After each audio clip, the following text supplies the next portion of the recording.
पारिवारिक कलह का बुरा अंत है। भाई भाई का लड़ना सुहाया नहीं।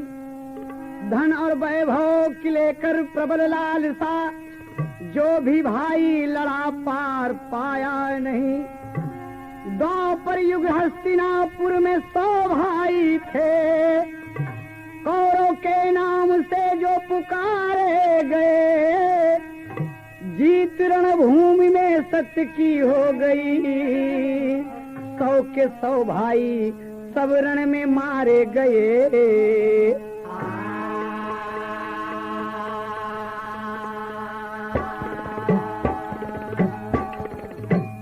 आप सोनोटोन कैसेट कंपनी से आप महाभारत का अंत सुनने जा रहे हैं। ध्यान देंगे, एक पाप का अंत हुआ है, अत्याचार का अंत हुआ है। इस कैसेट में आपको सोनोटोन से मिलेगा। कहना है, कुरु राजभूषण शिरोमणि सुयोधन, खड़ा सोचता पार पाना है मुश्किल। कुरु राजभूषण शिरोमणि सुयोधन, कुरु राजभूषण शिरोमणि सुयोधन, खड़ा सोचता पार पाना है मुश्किल। कुरु राजभूषण शिरोमणि सुयोधन,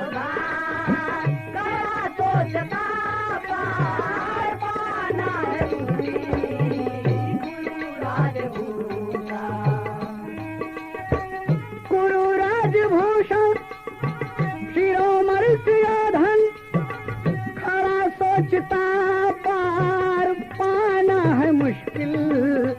मरे सारे भाई रे भाई, मरे सारे भाई, अकेला बचा हूँ। मरे सारे भाई, अकेला बचा हूँ। मरे सारे भाई, अकेला बचा हूँ। कहाँ जाऊँ मेरा ठिकाना है मुश्किल। मरे सारे भाई, अकेला बचा हूँ। मरे सारे भाई, अकेला बचा हूँ। कहाँ जाऊँ मेरा ठिकाना है मुश्किल। मरे सारे भाई, अकेला बचा हूँ। कहाँ जाऊँ मेरा ठिकाना है मुश्किल। मरे सारे भाई। आज रणभूमि में दुर्योधन, महाबली दुर्योधन अकेले सोच रहा है। खून से लथपथ है, बाणों की बौछार हुई है, एकदम परेशान नजर आता है। सोच रहा है कि मेरे सभी भाई मारे गए, मैं कहाँ जाऊं। सोच के कुछ पश्चाताप करता है। कैसे करता है?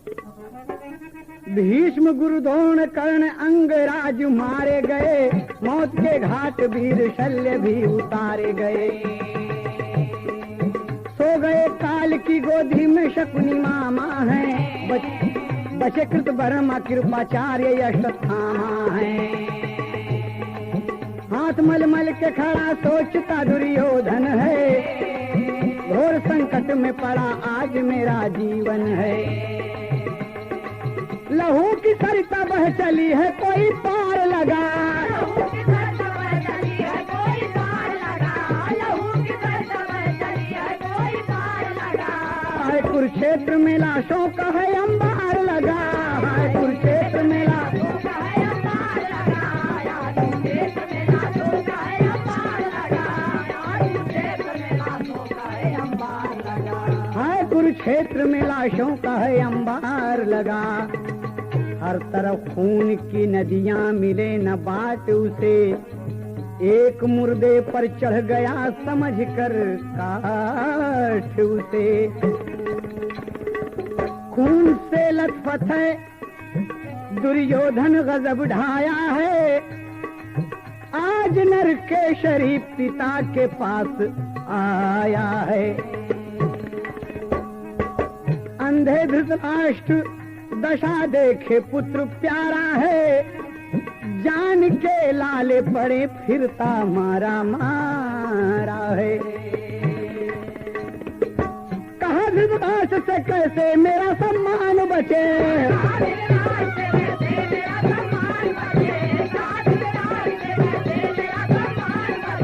पिताश्री कोई उपाय करो प्राण बचे, पिताश्री कोई उपाय करो प्राण बचे, पिताश्री कोई उपाय करो प्राण बचे, पिताश्री कोई उपाय करो प्राण बचे।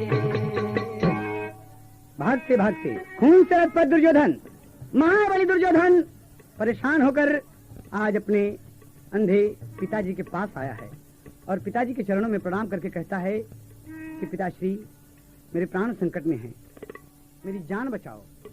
अंधे धृतराष्ट्र पुत्र सभी को प्यारा होता है मेरे भाई।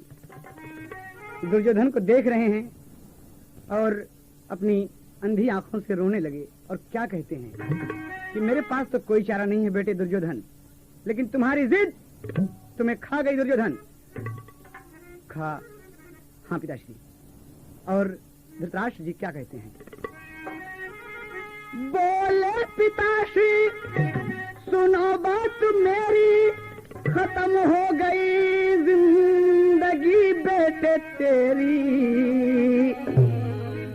माता से पूछो, हाँ माता से पूछो वही कुछ कहेगी, वरना तो जीवन बचाना है मुश्किल।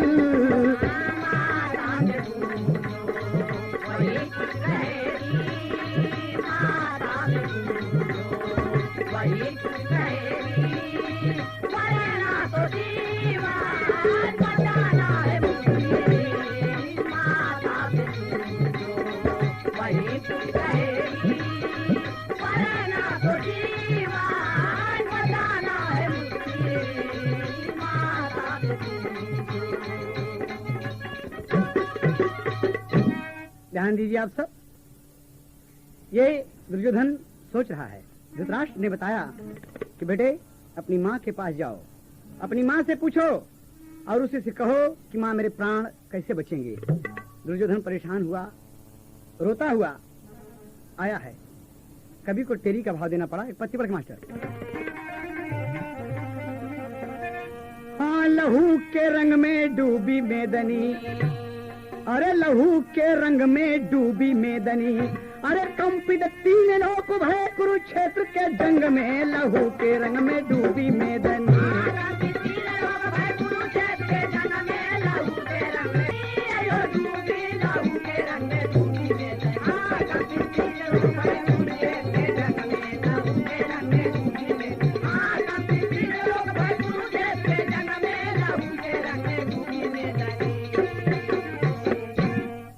माँ के पास रोता हुआ पहुंचा बहादुर, माँ के चरणों में प्रणाम किया। कौन?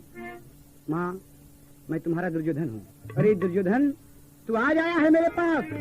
हाँ माँ, मेरे सभी भाई रणभूमि में मारे गए माँ, सर्वनाश हो गया माँ, मेरे प्राण संकट में है, कोई उपाय बताओ। कहा बेटे मुझसे उपाय पूछने आए हो? जाओ तुम पांडव शिविर में, पांडव शिविर में जाओ, धर्मराज युधिष्ठिर से पूछो कि मेरे प्राण कैसे बचेंगे। कहा माँ वो तो मेरे शत्रु हैं, मेरे प्राण रक्षा का उपाय कैसे बताएंगे? कहा बताएंगे, तुम जाओ बेटा। और जब वहां पहुंचता है पांडव शिविर में धर्मराज को प्रणाम किया तो धर्मराज जी देखते हैं दुर्योधन की दशा देखकर उनकी आंखों में आंसू आ गए कि भाई दुर्योधन आओ आसन पर बैठो। कहा बड़े भैया मेरे प्राण संकट में हैं, मैं आपसे कुछ कहना चाहता हूँ। कहा कहो सुयोधन, कहो बहादुर। बारे धर्मराज क्या कहते हैं? काहे बिगड़ा मिजाज खोया सपने का साथ, काहे बिगड़ा मिजाज खोया सपने का साज, गजब बोले धर्मराज दुर्योधन के सामने। घर घर मचा संग्राम, चौदिस मचा कोहराम, छिड़ा युद्ध अविराम सब वीरन के सामने।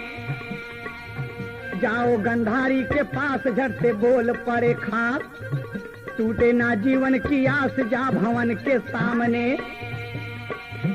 ठीक पट्टी बांधे माता, ठीक पट्टी बांधे माता, डाहे जियारा विधाता ढंग कोई न सुझाता है जीवन के सामने। कोई ना सुझाता है जीवन के सामने, ढंग कोई ना सुझाता है जीवन के सामने, ढंग कोई ना सुझाता है जीवन के सामने, ढंग कोई ना सुझाता है जीवन के सामने, ढंग कोई ना सुझाता है जीवन के सामने, ढंग कोई ना सुझाता है जीवन के सामने। ए भाई दुर्योधन, गर्व अपने आप को खा जाता है। तुम इतने बहादुर होकर आज मुझसे प्राण रक्षा की भीख मांग रहे हो, मैं क्या बता सकता हूँ। तुम अपनी पूजनीय माता जी के पास जाओ, माँ गंधारी के पास, वही कुछ उपाय बताएंगी। तो क्या कहते हैं? धर्मराज बोलते हैं, सती साध्वी गंधारी मां नंगे तन तुम जाना। एक उपाय बता दिए कि मेरे पास आए हो तो तुम खाली हाथ दुर्योधन नहीं जाओगे। सती साध्वी गंधारी मां नंगे तन तुम जाना, अरे पट्टी खोल नयन से देखी है, अरे वज्र बदन हो माना हो, लहू के रंग में डूबी मेदनी। अरे रहे प्रधान न भाई दुर्योधन के अंग में, लहू के रंग में डूबी मेदनी है।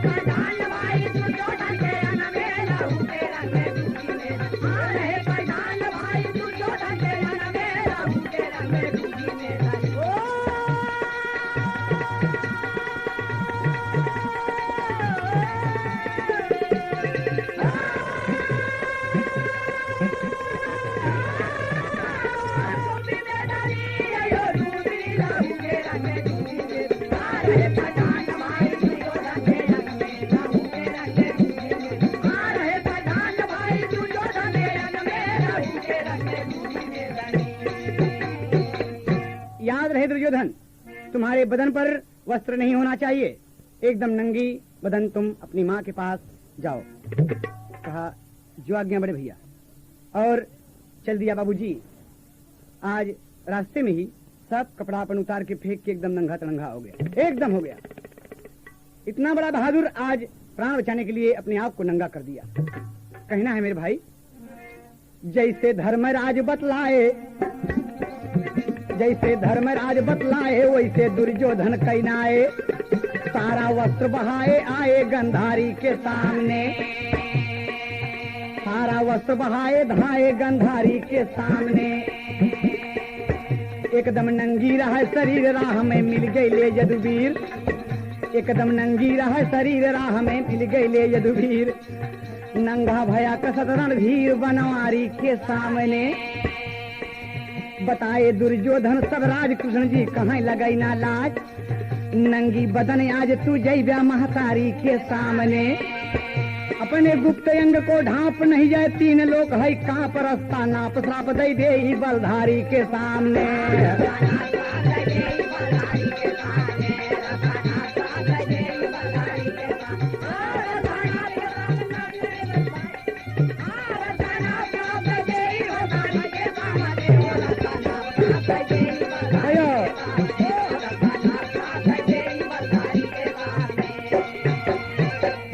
उपाय तो धर्मराज सही बता दिए, नंगा होकर जा रहा है, लेकिन रास्ते में मुरली मनोहर मिल गए। अरे दुर्योधन तुम कहाँ प्रभु?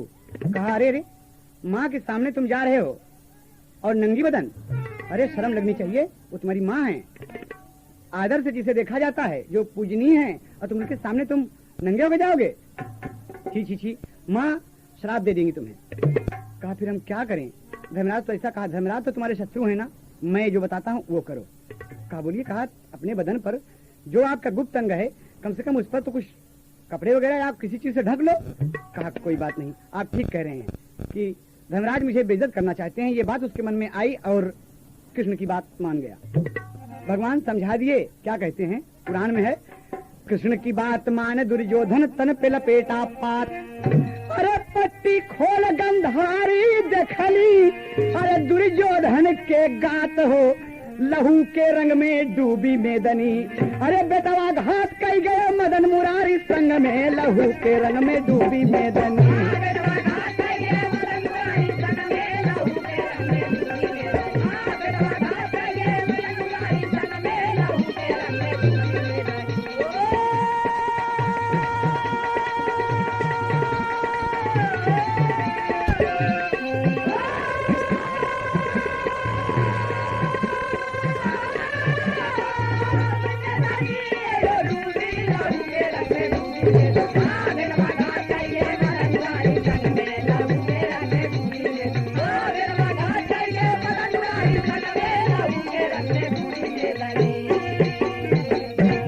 बाबूजी, माँ के सामने जब दुर्योधन आया और आंख खोलकर जब देखती हैं, जब देखने लगी तो बदन पर पत्ता लपेटा हुआ था।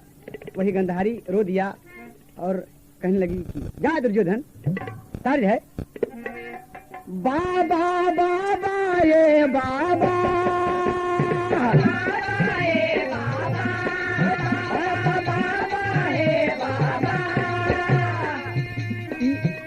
ये बाबा दिया सजन गया हमें मुआवला, ये बाबा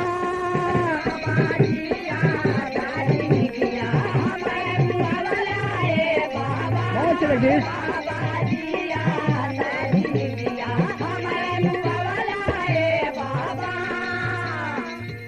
ये तो ओरिजिनल रहा, लेकिन गंधारी माँ अपने सुपुत्र दुर्योधन से क्या कहती है कि हाय बेटा, बेटा बेटा ये बेटा,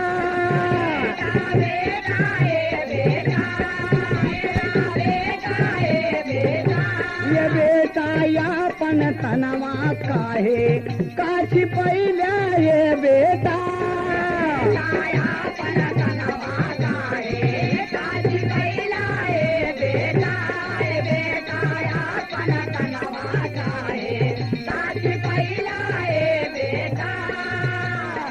नंगा बदन जहाँ तक देखली वज्र हो गईल बच्चा, जतना अंग छिपैला हमसे उह रह गईल कच्चा, बेटा बेटा ये बेटा, बेटा बेटा ये बेटा, बेटा बेटा ये बेटा, ये बेटा अंत समय में हमसे कुछ ना पैला, ये बेटा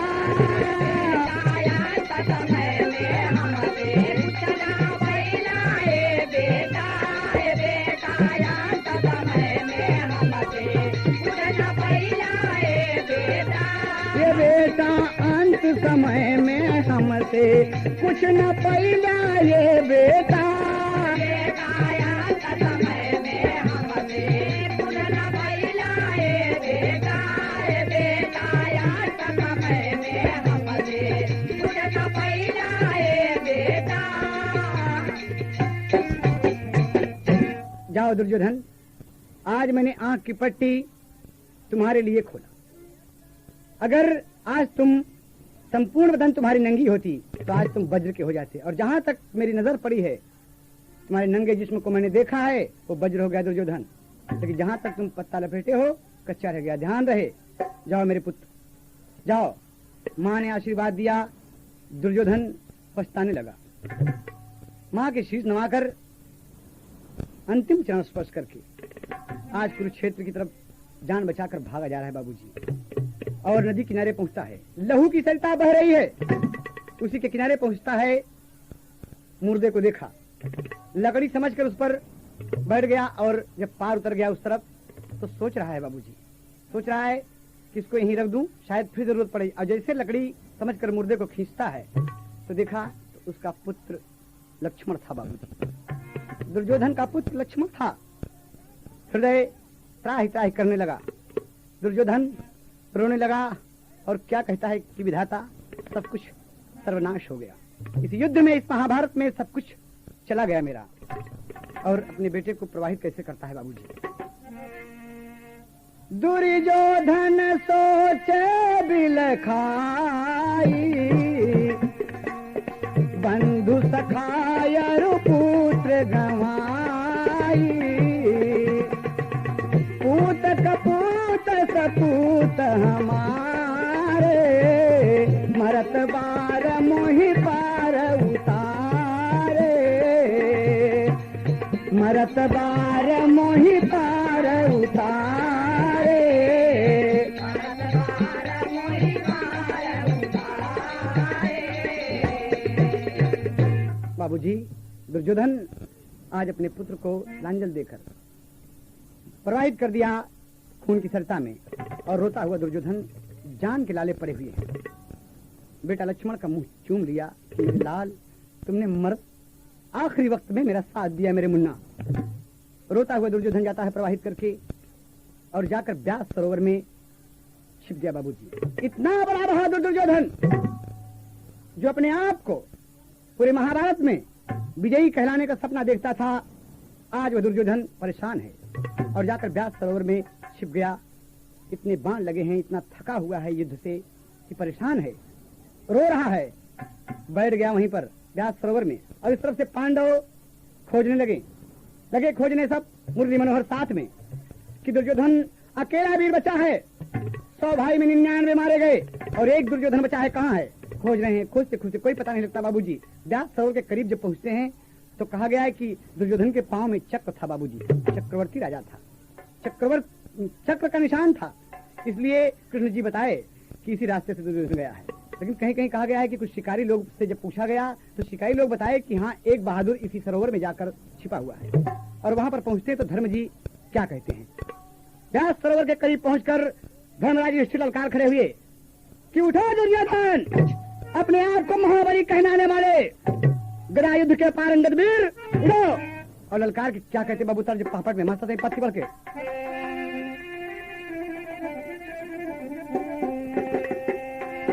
अरे व्यास सरोवर पर झट डाले सिरवा कुंती वाला हो, और बड़ी भयंकर किया गर्जना सिरवा कुंती वाला हो।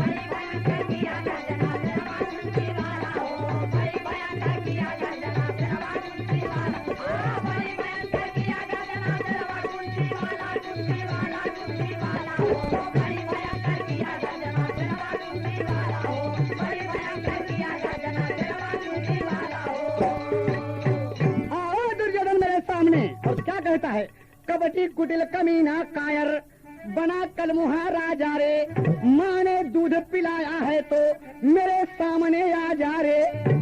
आओ दुर्योधन, और कहता है व्यास सरोवर का तब कैले घेरावा कुंती वाला हो, अरे हो न दे यह जीवन में फेरवा कुंती वाला हो।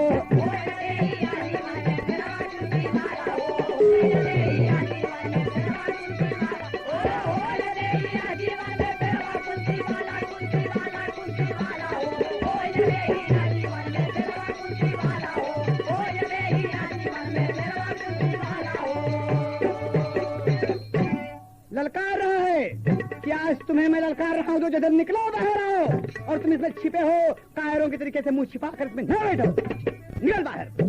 दुर्योधन बहादुर की ललकार सुनकर बर्दाश्त नहीं करता बाबूजी, और ऊपर की तरफ आता है। कहीं कहीं कहा गया है कि उसे रोक रहे हैं, लक्ष्मी जी रोक रही कि मत जाओ दुर्योधन, का नहीं, वीर की ललकार बर्दाश्त नहीं कर सकता, मैं थका हूँ, मैं जाऊंगा जरूर।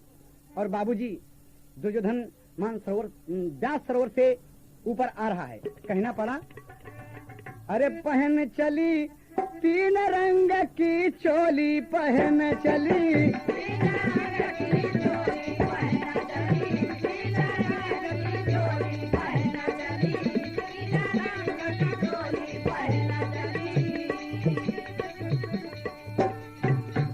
ओरिजिनल है।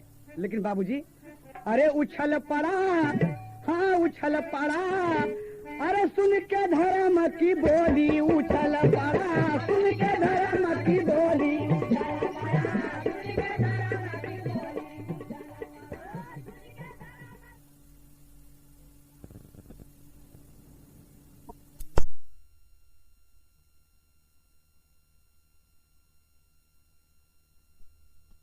आज जब दुर्योधन व्यास सरोवर से निकलकर सामने खड़ा है तो देखता है कि 5 पांडव, भगवान मुरली मनोहर श्री कृष्ण कन्हैया जी भी उपस्थित हैं। देखकर क्या कहता है, दुर्योधन बोलता है कि आपके बंधु बांधव आपके साथ हैं, मैं अकेला निहस्त्र, आप में से कोई एक योद्धा हमसे युद्ध करे। ये धर्मनीति नहीं कहती कि आप 5 हैं और मैं अकेला। इतने में बोल खड़े हुए धर्मराज कि आज तुम्हें धर्म और नीति की बात याद आती है दुर्योधन। याद करो उस दिन को बहादुर, जिस दिन लड़ाई के मैदान में तुमने मेरे छोटे बेटे को मार डाला मेरे अभिमन्यु को। और क्या कहते हैं, मरला धोखवा से रन में हमार ललाना, अब आपको सोनोटोन से ये दिल की कहानी मिलेगी।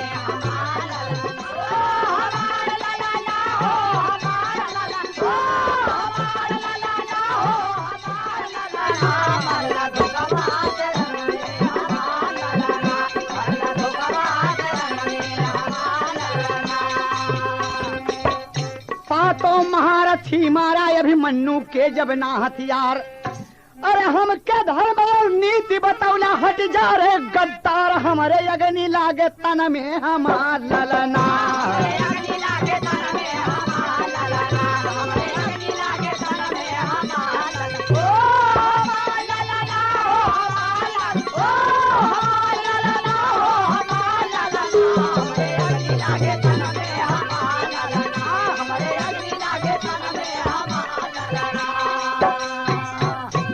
भूल गए? 7 महारथी मिलकर मेरे अभिमन्यु को चक्रव्यूह के 7वें गेट पर, 7वें फाटक पर तुम दुर्योधन मेरे अभिमन्यु को निहस्त्र मारे हो।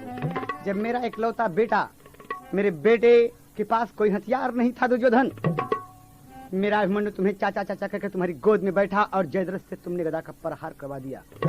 बोलो दुर्योधन, ये लड़ाई की नीति थी? कौन सी नीति थी तुम्हारी? आज तुम मुझे नीति बताने आए हो? क्या कहता है दुर्योधन? फिर बोल खड़ा हुआ कि कोई बात नहीं, सुनो हमारी बात, लेकिन तुम मुझसे जो चाहो ले लो झट हथियार। धर्मराज कहते हैं कि तुम मुझसे कोई बात नहीं, तुमने गलती की तो की, लेकिन हम ऐसा नहीं करेंगे, जो चाहो तुम हथियार ले लो। कितने धर्मराज कितने बहादुर थे, कितने साहसी थे, कितने संतोषी थे। कहते हैं लेकिन तुम मुझसे जो चाहो ले लो झट हथियार। अरे हम पांचों में से यदि कोई भाई जय है तो से हार राज सब दई दे एक क्षण में हमार ललना। मरला धोखा से राना में हमार ललना।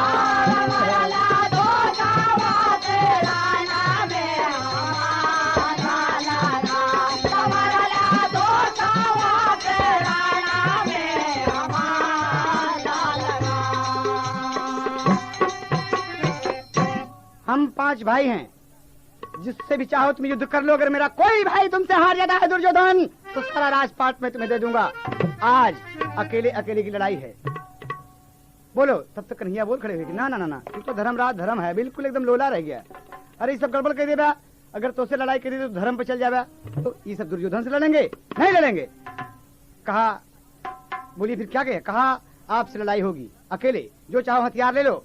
और दुर्योधन उठा, गदा उठा लिया। कहा कोई भी गदा युद्ध कर सकता है। तो भीमसेन को मुरली मनोहर, भीमसेन को अकेले कहा आप गदा युद्ध में पारंगत हैं और आपका मुकाबला इस बहादुर से होगा। गदा युद्ध की तैयारी होने लगी। बाबूजी दोनों वीर गरजते हैं। आज दुर्योधन खड़ा है एक सामने, एक तरफ भीम है। दोनों माँ के लाल नरकेशरी खड़े हुए हैं जंग मैदान में गदा ले लेकर। और उसी वक्त, ठीक उसी समय, अपनी 42 दिन की तीर्थ यात्रा पूरी करने के बाद बलराम जी, भगवान मुरली मनोहर के बड़े भैया जी, तीर्थ यात्रा से वापस आ गए और देखा तो दोनों शिष्य लड़ाई के मैदान में खड़े हैं। दोनों शिष्य सभी प्रणाम किए, आशीर्वाद मिला। कहा मैं दोनों पक्षों में किसी भी पक्ष में शामिल न होने के हेतु ही हम तीर्थ यात्रा को चले गए थे, लेकिन आज वापसी पर मेरे दोनों वीर, मेरे दोनों शिष्य लड़ रहे हैं, तो मैं आज गदा युद्ध देखूंगा। लेकिन ये स्थान व्यास सरोवर का किनारा उपयुक्त नहीं है। आओ चलो कुरुक्षेत्र के मैदान में, जहां तमाम वीर मारे गए हैं। आल्हा कवि को भाव देना पड़ा।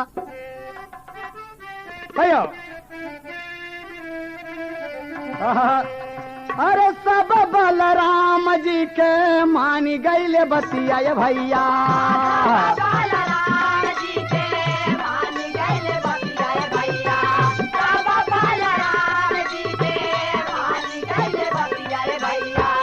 आए कुरुक्षेत्र में करई के घमासान,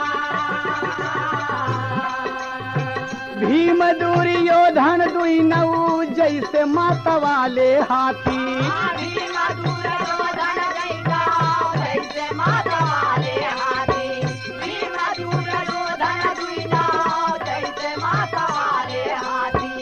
गदा युद्ध होए लागल कांपे आसमान।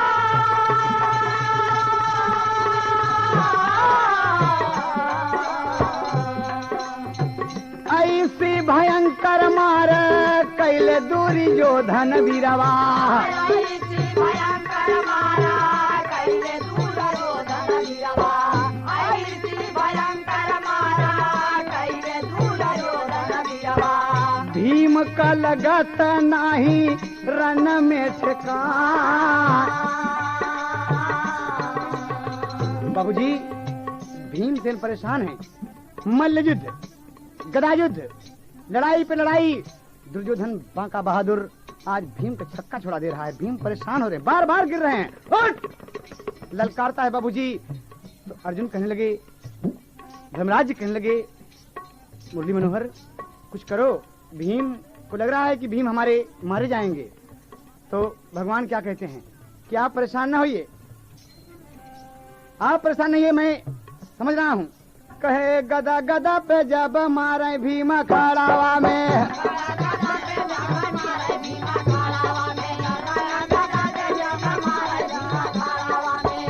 अरे देख के युधिष्ठिर अर्जुन गईले परेशान। कहीं माना मोहन युग से जुगुती लगावा।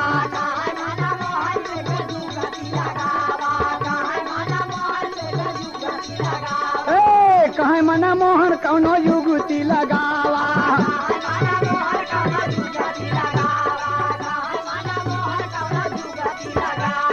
तबले कहा न लागे कृष्ण भगवान। हाँ कमर के नीचे तब इशारा बनवारी कैले। कमर के नीचे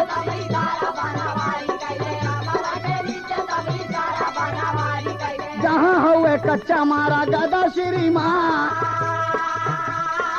भीम जी देख रहे बाबू, लग रहे मास्टर। भीम को तरफ इशारा किया कन्हैया और अपनी जान को ठोंकते हैं।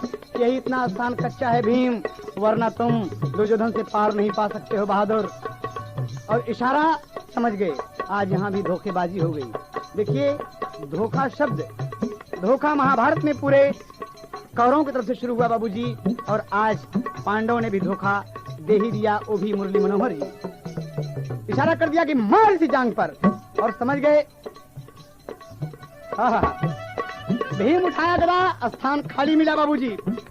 जंगी यहाँ पे मारे भीम गदा जब शेरावा के।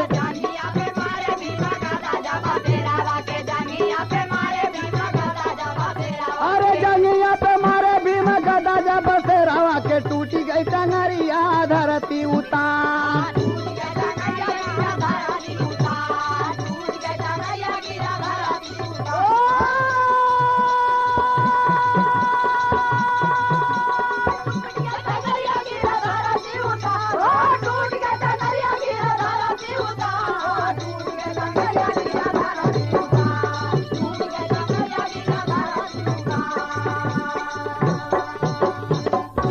मार दिया जांग पर खींच के, और जांग बाबूजी तोड़ दिया भीम।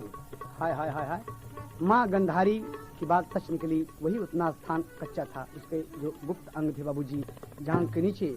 और आज भीम अपनी प्रतिज्ञा पूरी कर लिए उस दिन की, जब ये जंघा ठोक कर कहता कि द्रौपदी मैं तुम्हें नंगी कर दूंगा।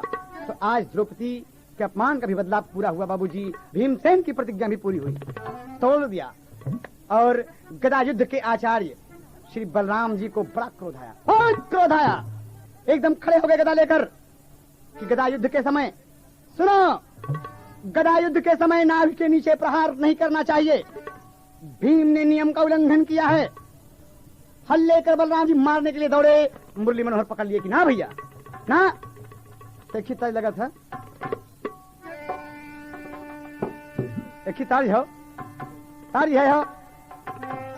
कहाँ से राधे अवली, अरे कहाँ से भगवान के करा की डार झूलनवा, के करा की डार झूलनवा, के कर करे लगुन गान, के करा की डार झूलनवा। भैया सब से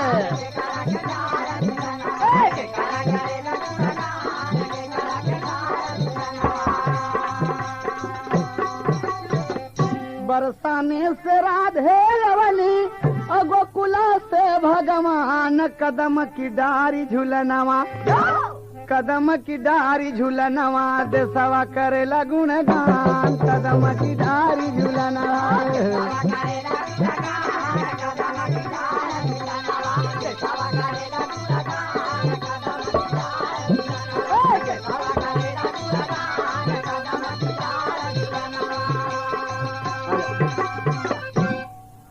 क्रोध में जब बोले लागे अरे भैया बलराम, तब भगवान जी बोले मदन मुरारी बोले सारा नसाई जाई काम, मदन मुरारी बोले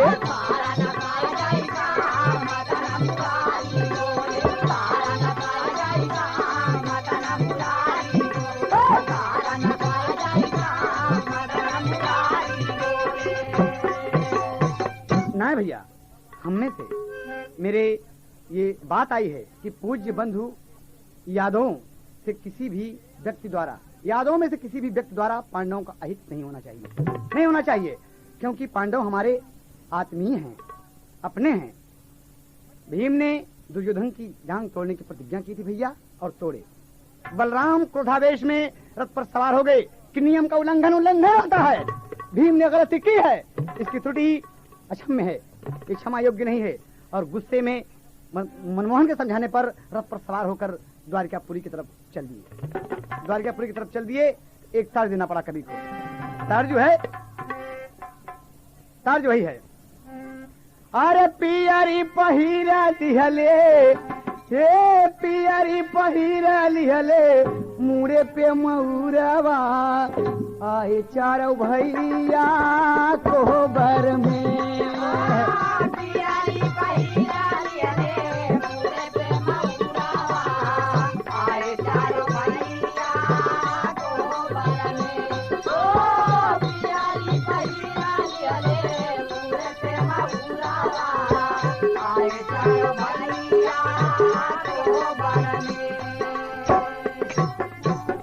ये तो बोलना हुआ बाबूजी, और कहना है हमार कि जब सब चले गए बाबूजी, हाय हाय हाय हाय, आज वो बहादुर दुर्योधन रण क्षेत्र में अकेला पड़ा हुआ है बाबूजी। कहना हुआ, अरे पड़ा रण खेतावा में, हे पड़ा रण खेतावा में, तेरावा अकेलावा, खेलावा खत्म महाभारत के।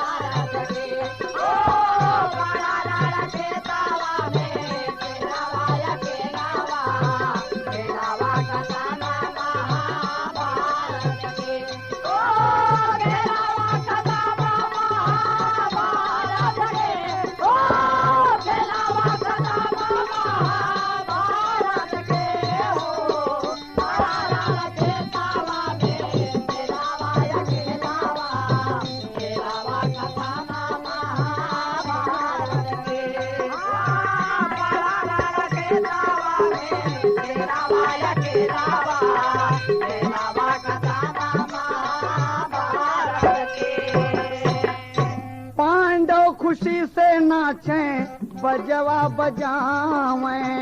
दुर्योधन पड़ा हुआ है बाबूजी, करा रहा है, आ विधाता मुरली मनोहर मेरे साथ दगा हुई, मैं रणभूमि में अकेला पड़ा हूँ, चारों तरफ से गीध कौए प्यार मर्रा रहे हैं बाबूजी, आ रहे हैं। पांडव खुशी से नाचे बजवा बजावे, सारा अपमान वाला बदला चुकावे, पापी दुर्योधन से छूटीगा झमेलावा, खेलवा खत्म महाभारत के। पापी दुर्योधन से छूटीगा झमेलावा, खेलवा खत्म महाभारत के।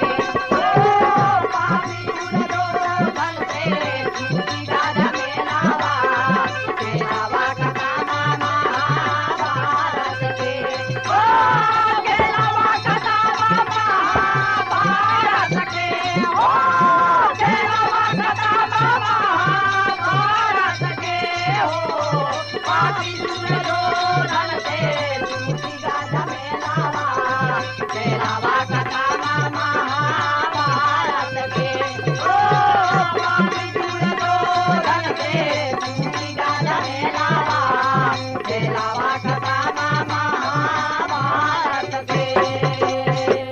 आज अकेला रण क्षेत्र में रो रहा है। पांडव विजय घोष बजवाए बाबूजी, आनंद छाया, और एक तरफ आज ये भाई भाई की लड़ाई थी बाबूजी।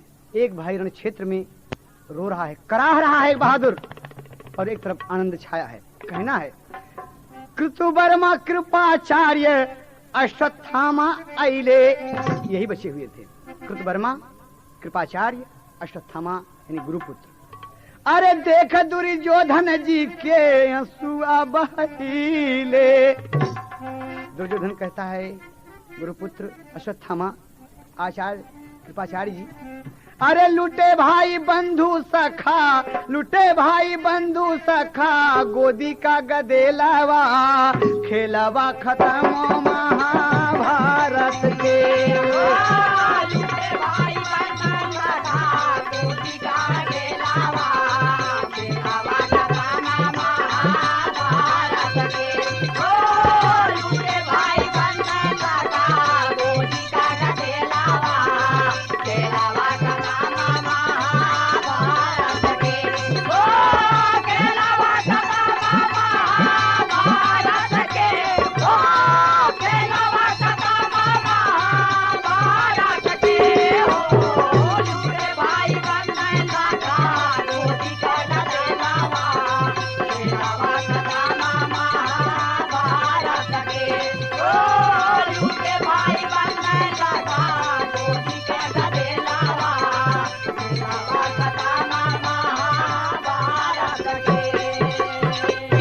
आचार्य अश्वत्थामा, आज सब कुछ लुट गया, हम बर्बाद हो गए।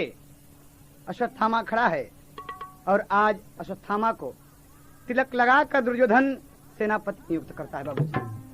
आज भी अकेला रण क्षेत्र में पड़ा हुआ है, लेकिन सेनापति अश्वत्थामा को नियुक्त कर दिया और कहा, बोला मेरी इच्छा है, मेरी इच्छा है अश्वत्थामा कि तुम मेरे सेनापति हो, गुरुपुत्र भी हो। मेरे रहते तुम 5 पांडवों का शीश काट कर मेरे सामने ला दो। ये मेरी इच्छा है, इसलिए कि मुझे आशीर्वाद मिला है, ये वरदान मिला है कि जब तक हर्ष और विषाद, सुख और दुख एक साथ एकत्रित नहीं होंगे, मेरी मौत नहीं होती। दुख तो मुझे बहुत हुआ है, लेकिन सुख तभी मिलेगा जब मेरे रहते रहते 5 पांडव मारे जाएंगे। कहा मैं प्रतिज्ञा करता हूँ दुर्योधन, मैं प्रतिज्ञा करता हूँ दुर्योधन कि 5 पांडवों का शीश काट लाऊंगा। और दुर्योधन कहता है कि हाँ भाई। कहा अरे अब तो सारी माया छूटल, अरे हमारी किस्मत ऐसी फूटल टूटल, धोखे में टंगरिया रोवेला तेरा, धोखे में टंगरिया रोवेला तेरा, धोखे में टंगरिया रोवेला तेरा, रोवेला तेरा, रोवेला तेरा, रोवेला तेरा, रोवेला तेरा, धोखे में टंगरिया रोवेला तेरा, धोखे में टंगरिया रोवेला तेरा।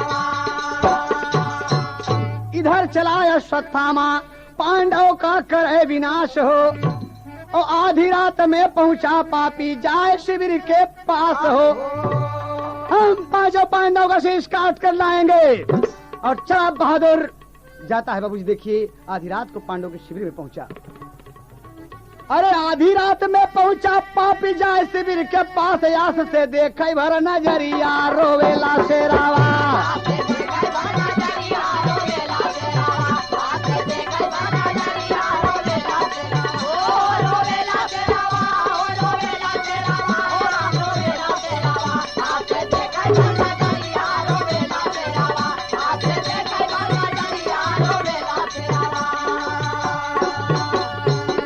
लेकिन यहाँ मुरली मनोहर भी कम नहीं है। जहाँ जिस शिविर में पांडव डेली सोते थे, रोज सोते थे, आज उनके सोने का स्थान ही बदल दिए हैं भगवान।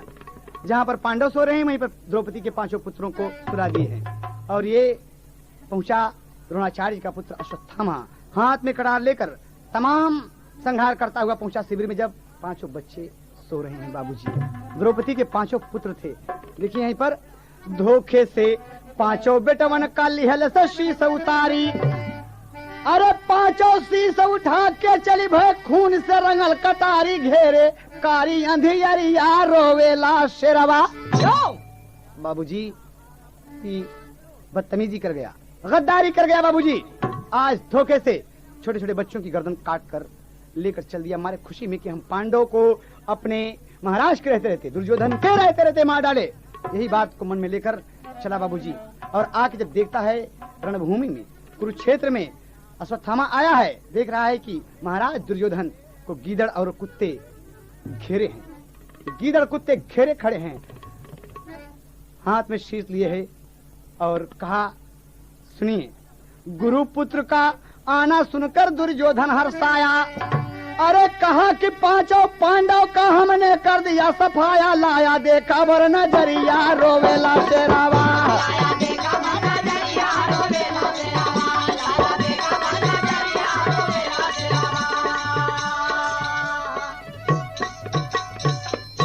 कहा, ये रहा पांचों पांडव का शीश। जब दुर्योधन बोला, बहुत खूब, बहुत खूब, मेरे जीते जी तुमने मेरे शत्रु का विनाश कर दिया, शीश काट लाया और खुशी हो गया बाबूजी, प्रसन्नता एक साथ उसे हर्ष हुआ। और बलकर जब देखता है आगे तो क्या होता बाबूजी, लाओ लाओ शीश मेरे सामने लाओ। और शीश मिला बच्चों का जब दुर्योधन तब चिल्लाया, अरे द्रोणी, अश्वत्थामा तेरा नाश हो जाए, बदतमीज तूने क्या किया। आज उस तरफ तो सुख पैदा हुआ बाबूजी, और दुख हो गया कि मैंने पांडवों को मारने के लिए कहा था, न कि बच्चों को मारने के लिए। बाबूजी सुख दुख दोनों एकत्रित हो गए। कहता है चिल्लाकर, शीश मिला बच्चों का जब दुर्योधन तब चिल्लाया, अरे बच्चों को मारा है तुमने, संग में दगा कमाया, बहाया आंसू से नजरिया रोवेला वीरावा।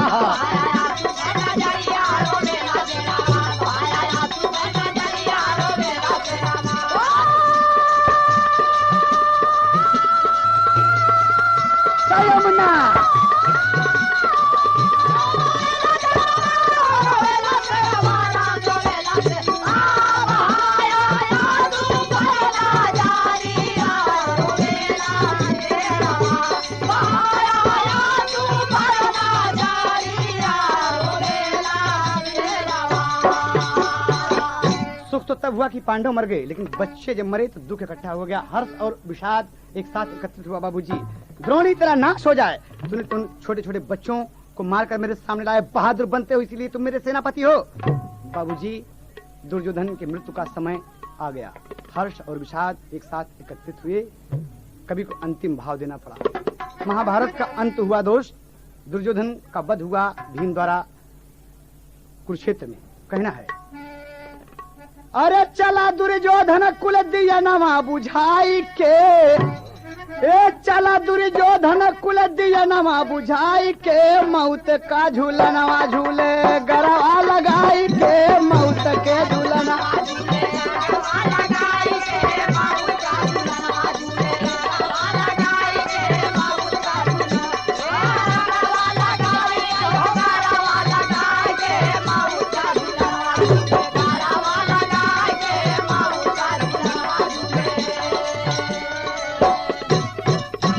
चला दुर्योधन स्वर्ग चढ़ी के विमान हो। 100 के 100 भाई भीम के द्वारा कुरुक्षेत्र में इस महाभारत की लड़ाई में मारे गए। दुर्योधन अंतिम वीर जो बचा था ये भी मार दिया गया बाबूजी। और दुर्योधन आज भगवान खुश हैं उससे, वो विमान पर चढ़ के जा रहा। कवि को कहना पड़ा कि चला दुर्योधन स्वर्ग चढ़ी के विमान हो, 18 दिन में खत्म भइले महाभारत में दान हो। अरे पांचों पांडव नाचे लागे बजा बजवा बजाई के, मौत का झूलनवा झूले गरवा लगाई के, मौत का